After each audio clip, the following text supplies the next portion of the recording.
If we confess our sins, he is faithful and just to forgive us our sins and to cleanse us from all unrighteousness. Verse 9 is just an answer to verse 8.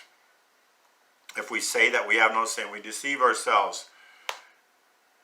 So that's a non-believer. No believer would say they have no sin. If you say you have no sin, then you're not a believer. I don't care how long you've been going to church or how long you've been claiming the name of Christ. If you say you have no sin, the truth is not in you.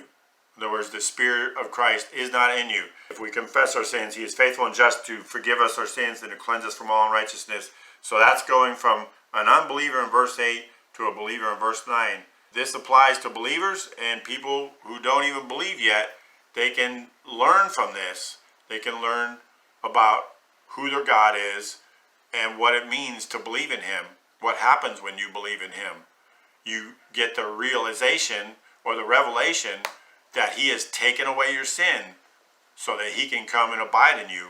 Verse 10, if we say that we have not sinned, we make him a liar, and his word is not in us. So then he defines it again. He says, we say that we have not sinned. In other words, this, I think he's being a little bit more specific. We have all sinned and trusted in ourselves and not put our faith in God.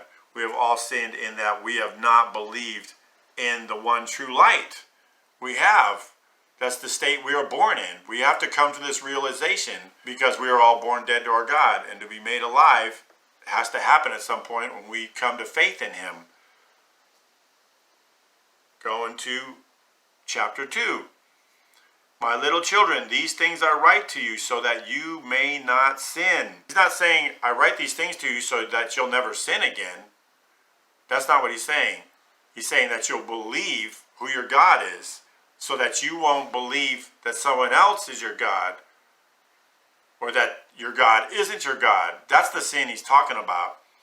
And he says, and if anyone sins, we have an advocate with the Father, Jesus Christ the righteous. He just wants you to know that if you haven't believed, that is before you've come to faith in him, because once you have faith in him, you are his and he is yours. He's talking about people who haven't believed, people who have committed the sin of not believing in their God and who he is. They have an advocate with the Father, Jesus Christ the righteous.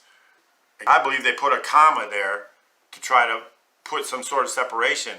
But we have an advocate with the Father, Jesus Christ. He is the righteous one. If Jesus Christ is the righteous and he's not the Father, then does that mean the Father is not the righteous one? There's only one righteous one. There's not multiples of righteous ones. Jesus Christ is that righteous one. Verse 2, and he himself is the propitiation for our sins, and not for ours only, but also for the whole world. So there you have it, kind of like John 3:16. God so loved the world that he gave his only begotten Son, that whoever believes in him would not perish, or should not perish, but have everlasting life.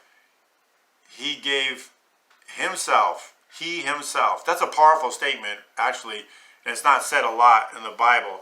But it talks about God saying he himself, not they themselves, not some other form. It's he himself. That is God himself.